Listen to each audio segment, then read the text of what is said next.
Welcome to the Sprint to Profit podcast with Kirsty and Isaac. If you are an Amazon seller looking to grow your business with some of the latest tactics and strategies, along with some great guidance for your overall business, then you are in the right place.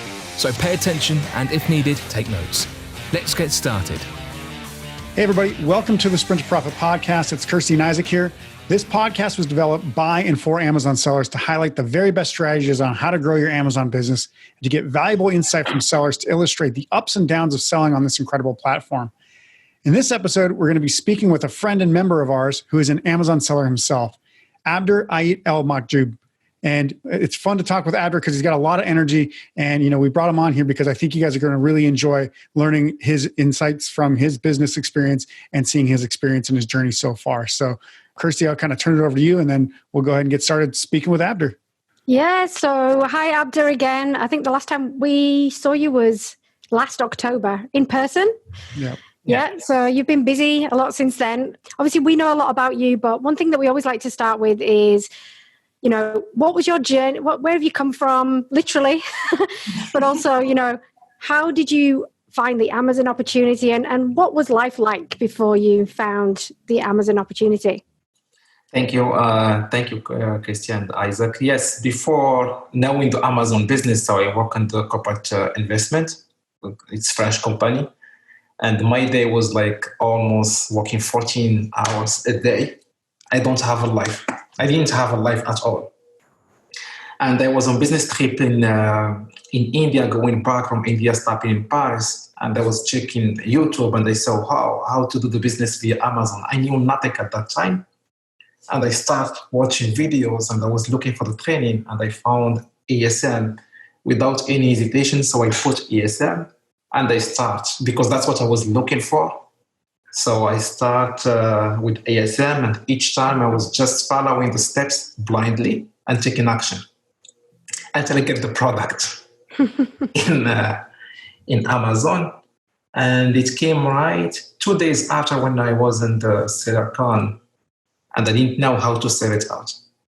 That time I was looking at the videos and I saw the Northbound Academy, I saw you guys, and then I keep saying, oh, does anyone knows North Academy? And this is where I met you, Kirsty.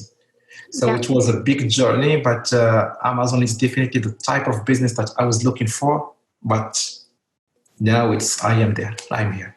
Great. So you were working 14-hour days, which is a long, a long slog, right? So obviously you were like, okay, I need to, and if you don't mind me asking, you don't have to tell me your exact age because, very personal. But, what kind of age group are you in right now? How long have you been in that industry? So I'm, I don't know, 40. Ish? No, 40, I'm joking. I look younger than that, I know. I'm joking. Yeah, so I think we see this a lot. That's exactly what happened to me. So I probably started thinking about it late 30s, right? Say very similar experience. And you're like, hang on a minute, I'm getting to this point where am I really going to do this for like the next however long, right?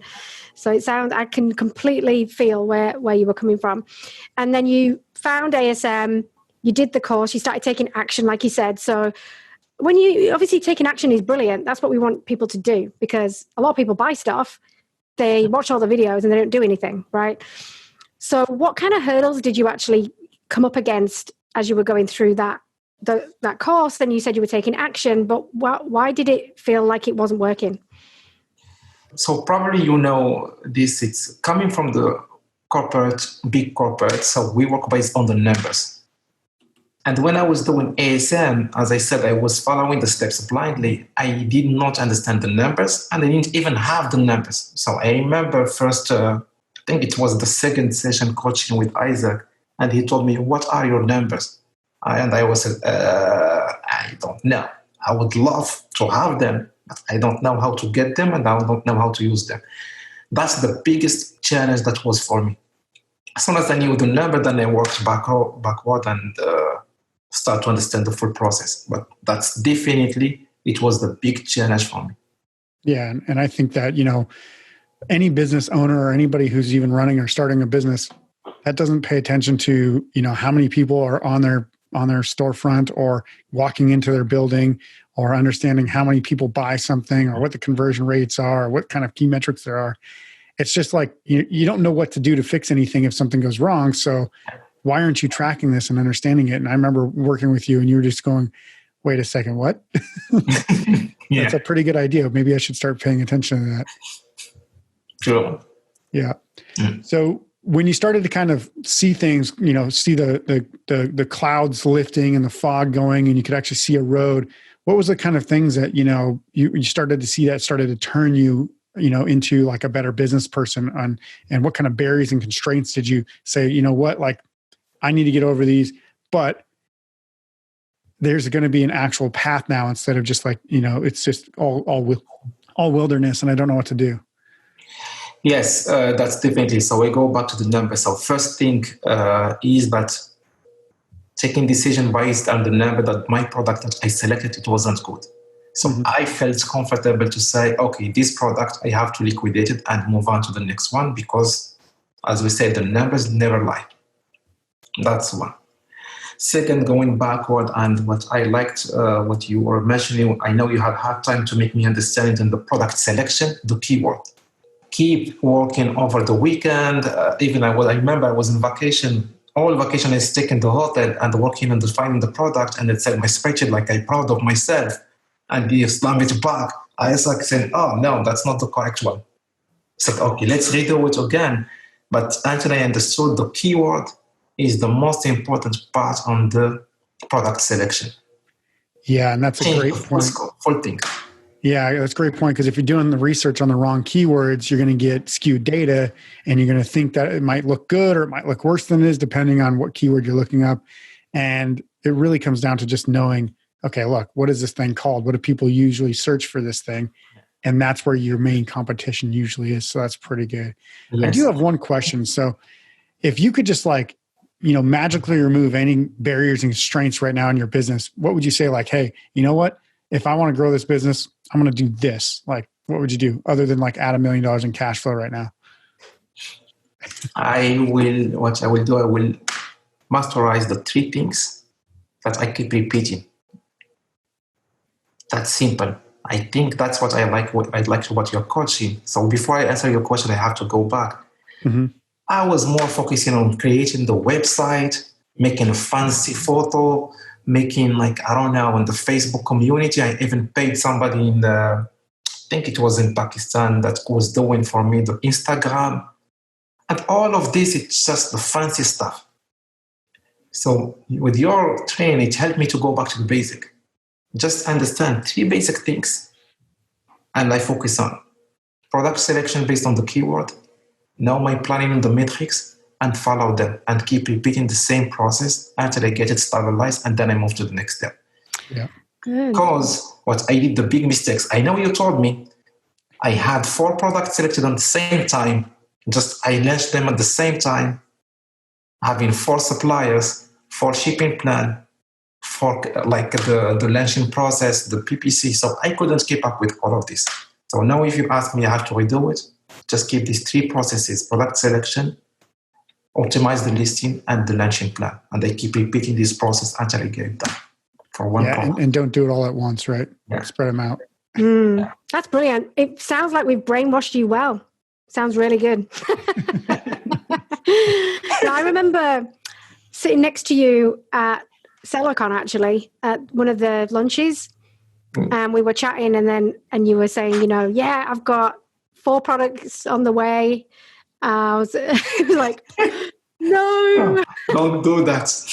Don't do it. But yeah, I mean, it's a common mistake because we're all, we want to get this done, right? We want to have this drive. We've got this ambition. There is nothing wrong with that. However, I think the key thing that you're saying is that you need to learn first. You're going to make mistakes, even with the best coaching, because that's life. That things happen. So you want to minimize that as much as possible, learn as much as possible. And then, like you said, just focus in on those core 3 things, perfect them, and then keep doing it over and over again. So I'm really glad that you brought that up. Thank you. I was going to bring up an analogy because it feels like a lot of times when that happens, it's like somebody jumping in a car for the first time and trying to race like NASCAR and just seeing how many crashes you can get into. Whereas like normally people get in a car, they like drive around a parking lot real slow, do some some perpendicular parking or whatever, get used to that. They don't just like see how many times they can crash right away, right? Yeah, go to Brands Hatch. But Abder, I love your energy. I love the drive. Thank you. Yeah, it's good. Thank good. you. So you don't want to lose that. You just want to kind of temper it a little bit. Yeah. And then once you've, like Isaac said, once you've actually got the process, then that's when you go full throttle, right? Now, the thing is, obviously you made some mistakes, we all do, but you've also been successful, right? So what do you think makes you successful? And what do you think makes someone successful in, doing this business or doing, chasing their dreams and making it happen? I think I will say it's one word. For everything, I summarize it in one word. Is the trust. So I have the full trust in the system. I have the full trust in you. So when you tell me something, it's not because you want to block me or you don't want to work with me. It's for my benefit. So when you tell me something, I just follow it. If it's wrong, that means I mis-explain myself. Or maybe I did not give the full picture about the environment. So to me, the trust, it's important. I have to come and I open my placard and I speak with you. And then with that, you can help me. If I don't share with you my product, if I don't show you what I'm doing, if I don't show you my metrics, if you tell me one thing and I'm doing different products, it won't work. No, that's great. Yeah, that's great. So essentially like being open, being able to take criticism, being able to take direction from people that have done it before. Like you said, of course, we've got your best interests at heart. We don't want you to fail. So that's a really cool answer. I don't think we've had that type of answer before, actually. It's more like what we call a touchy-feely answer, just because it's more inside, internal versus external, right? Yeah. But no, I think that's one thing that we find when people work with us. It is the people that listen, it is the people that takes the right action and correct it when they need to, that have the most results and the most success. Yeah. Yeah. And I would say, from my perspective, the ability of our working together, us seeing everything, like you said, that does create trust. You have to have that trust in the beginning. Obviously we do have some program participation agreements and stuff like that to kind of ease that and make sure that that's all, legal and stuff. But when it comes to time to work with somebody, if you're hiding everything, how are they going to know how to help you? And how are you going to know what to even tell them, like what they need to hear? Because you can't fix a problem. It'd be like a plumber going into, like a sewer blindfolded, trying to figure out where the leak and what's wrong and all this other stuff. It's going to take a lot longer to figure that problem out. Right. So yes. Yeah, it helps to be able to see everything. So as far as when you actually started realizing, okay, I've got some issues here. I need some help. I've got 4 products going, but I don't really know what to do now. What was the one thing that you felt made you change and be successful? Like, what was the thing that said, okay, inside, was maybe the answer is, just not knowing or not having a clear plan, but what was the thing that kind of triggered you to say, you know what, I got to do something different now? It was after Christmas. So obviously, I put all the plan that you gave us in advice before Christmas. I have everything. It was working. And then my sales went to the roof. Boom. And after Christmas, it started to slow down. And then I have to pay more for the PPC to keep the sales. And because the traffic went down, and I can see it was very hard from the cash management standpoint. Because when I was doing the cash inventory, even though if I have to keep up, I couldn't keep up with buying the new inventory and keep paying the cash for the PPC to have the organic sales. Yeah. Mm-hmm. And this is where I said, hold on a second, let's step back, liquidate the toxic product, and I focus on the most profitable product. Yeah. So basically, even though the products sell or were selling, when you had to do the reorders and obviously on top of the PPC raising, your cash flow started to look real weak. And you were like, well, I can't keep going on like this or else I'm going to run out of money. Yes. Yeah. Mm-hmm. And I think it's important to know that, right, as well, because like you said, you've had all the coaching, you've had the great training, you still kind of went forward with what you had, because that's the other thing. At the end of the day, if you've already put things in motion, you've bought stock, you've got to kind of sell it through. You're not just going to dump the whole thing, right? So we have to work on, okay, well, this probably might not be the best route forward for you, but let's work on how we're actually going to work with what you've got, and then we'll kind of start fresh after all of that stuff, right? Yes. So there's a balance between here's the perfect plan and here's what we need to kind of like fix in the meantime to get you there. So it's great that you were able to do that, understand it, and take the action, because that's when a lot of people give up, I think. I think they just kind of go, oh, I'm in too deep. I don't really know what to do next. I'll just get rid of everything and just shut up shop and go back to my 14 hours a day. Yeah. Now, I think that's a key thing for you as well. Talking about being successful is that you have a very, very strong why. I remember when you first came into the group and you were very vulnerable. I mean, you did something that I've not ever seen anyone else do, actually, which is you did a video and you posted it in our community and you were like, I need you to help me. And this is why, right? Because we ask people when you first start, hey, tell us your why, because that's very important to keep you moving.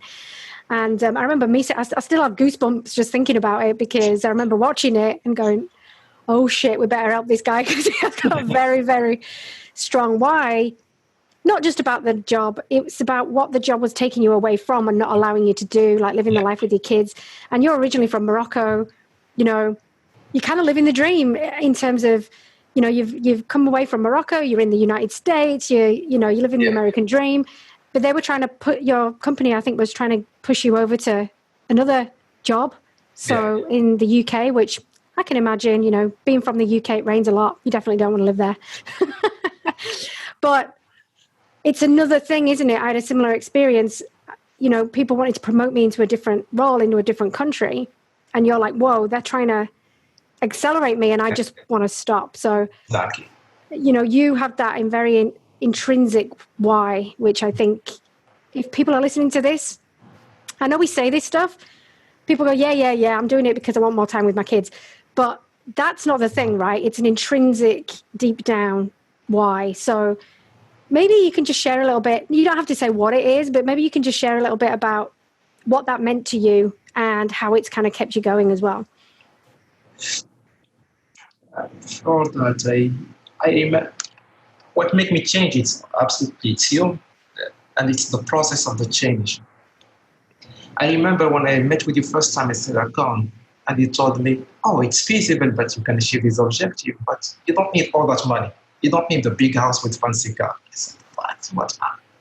At the time, I did not take your comment, says, and then when I was following the process, I understand what you were talking about at the beginning in terms of what's real freedom. And when I did my why, and I had to put the visual board for my objectives, why I'm doing that, it changed the whole thing. Mm-hmm. Actually, I have it in front of me, the visual board, why I am doing this. So then you shift the mindset about like working long hours, working only for the someone else, not for yourself. You don't see your family.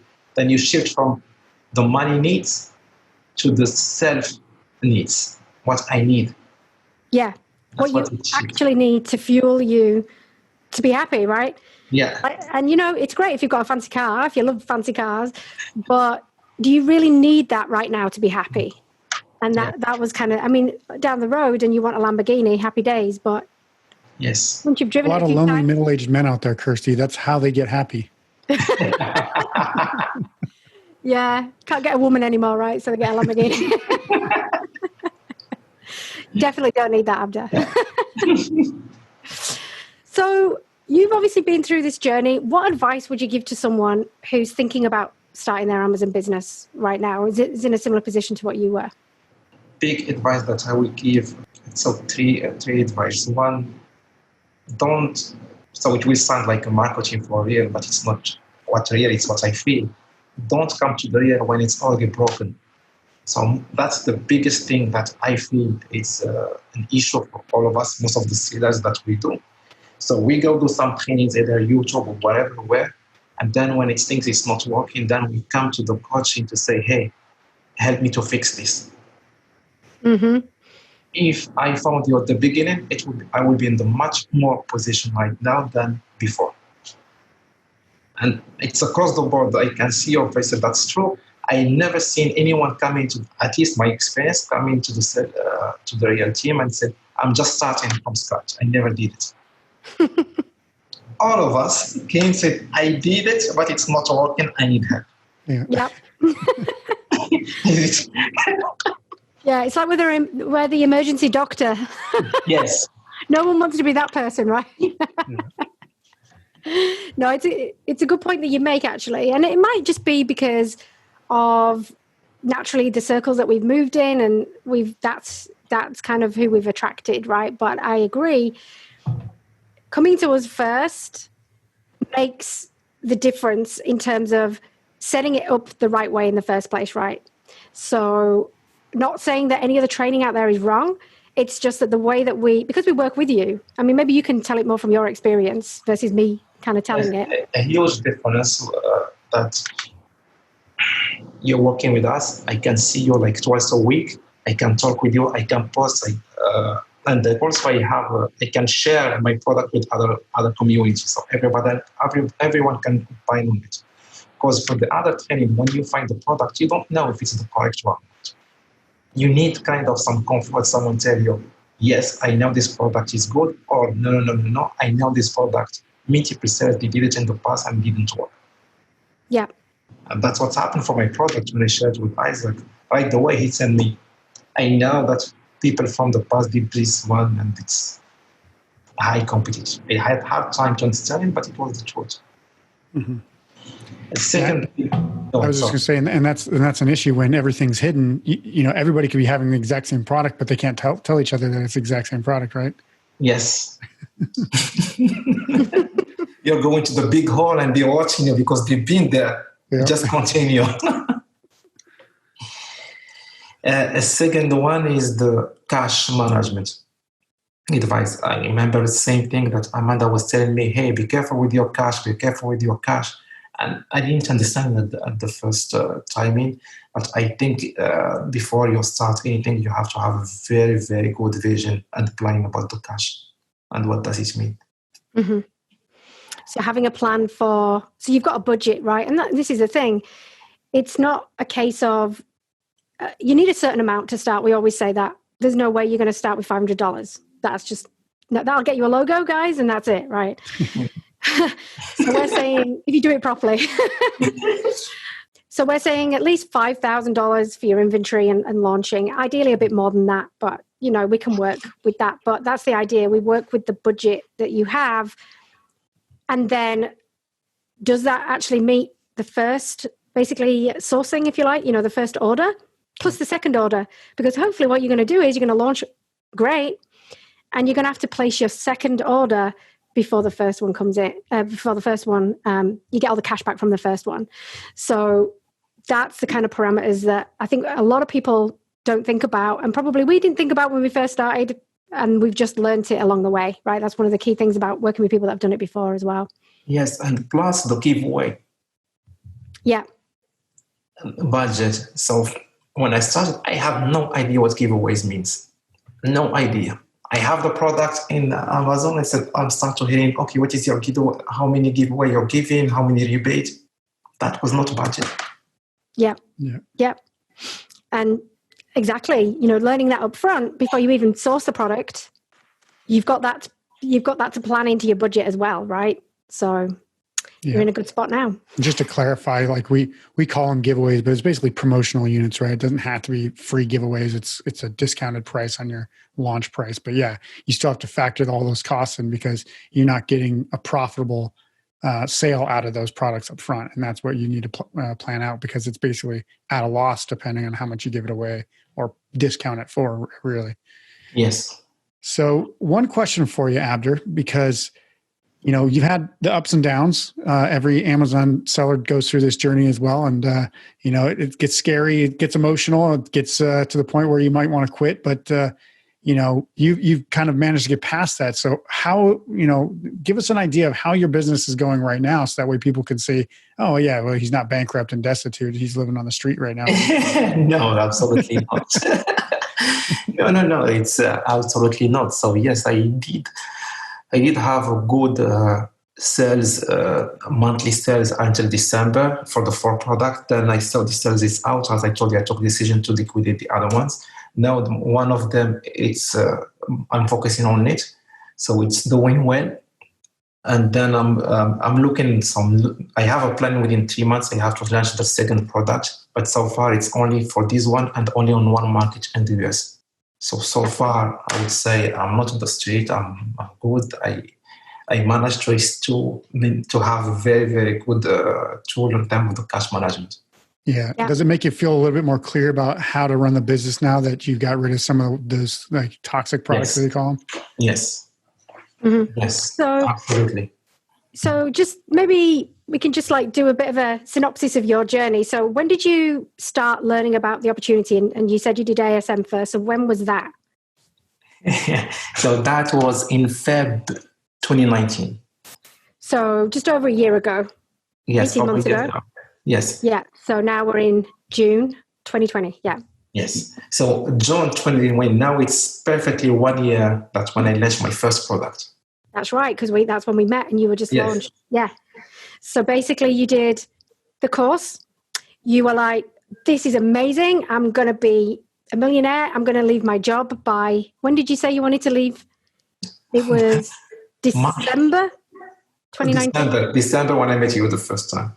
Yeah. So you were like, great. I start in Feb. By December, I will have left my job, which you're very well paid, right? So then we met in June, and then I was like, well, maybe you want to revise that a little bit. Yes. Right? Yeah. Not to damper you too much, but, So then it took then we started working together probably July, I think.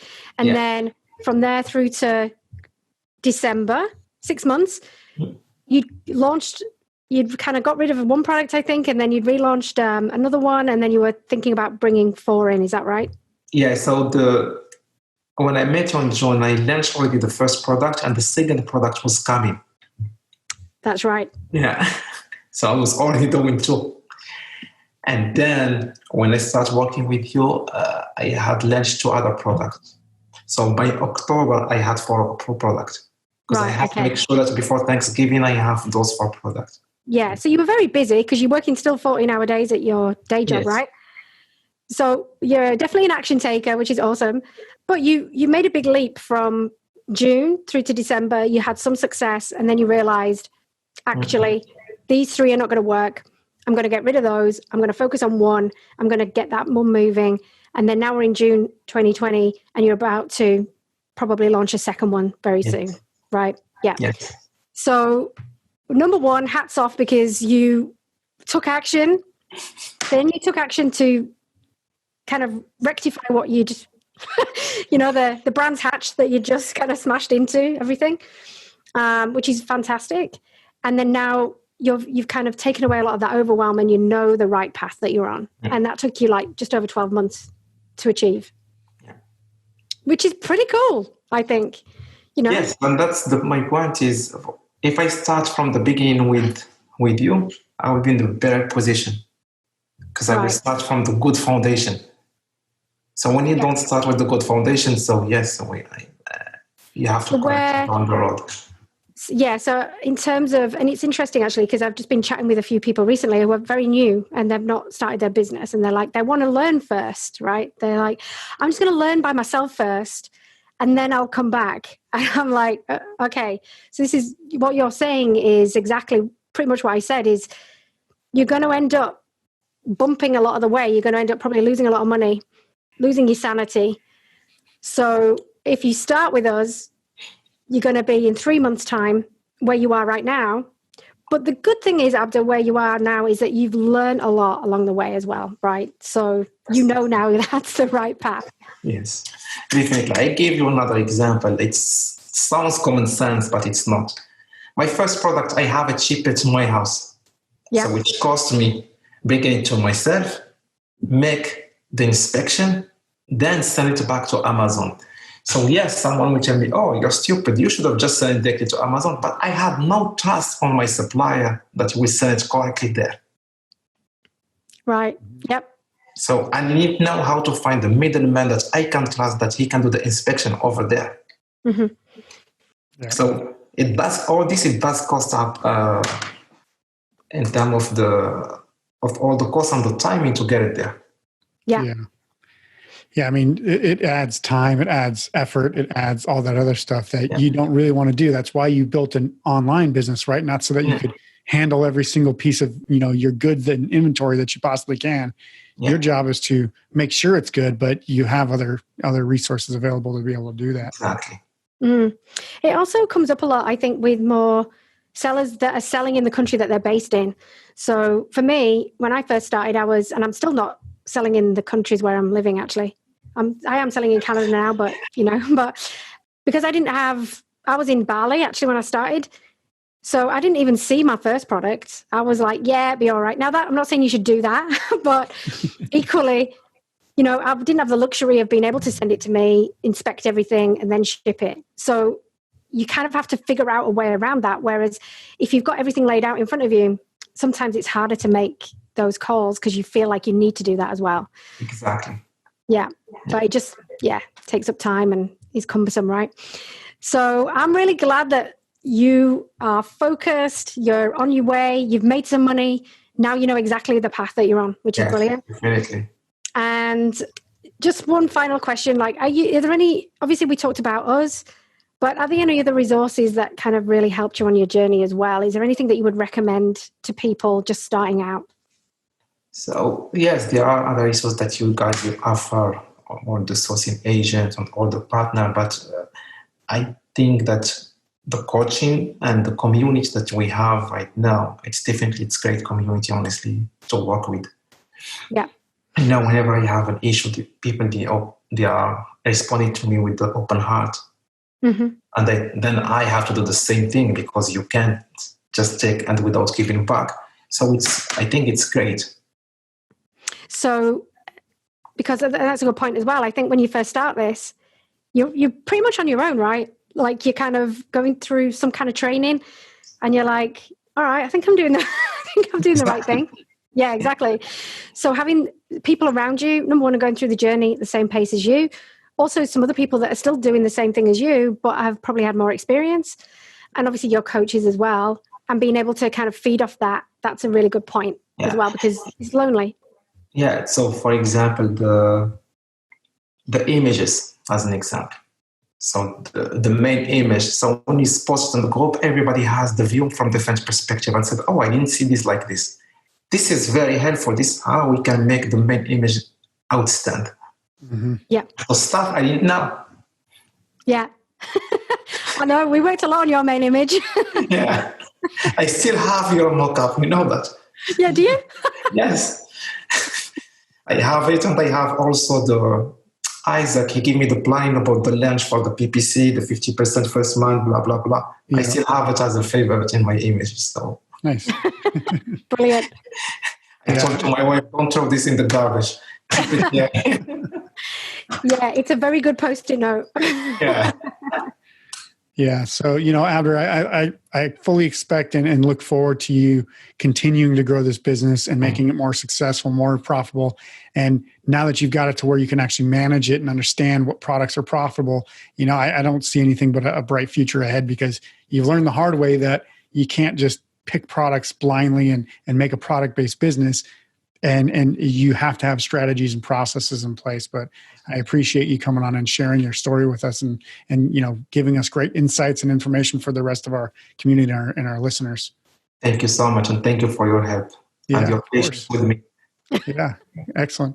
So if you guys liked what you heard today on our show, please be sure to hit the subscribe button and share our podcast with friends who might get value out of it as well. Also, if you're looking for some free training, head to www.goteamreal.com to see our real Amazon seller training there. See you on the next show, and we wish you the best for you and your business. Bye for now.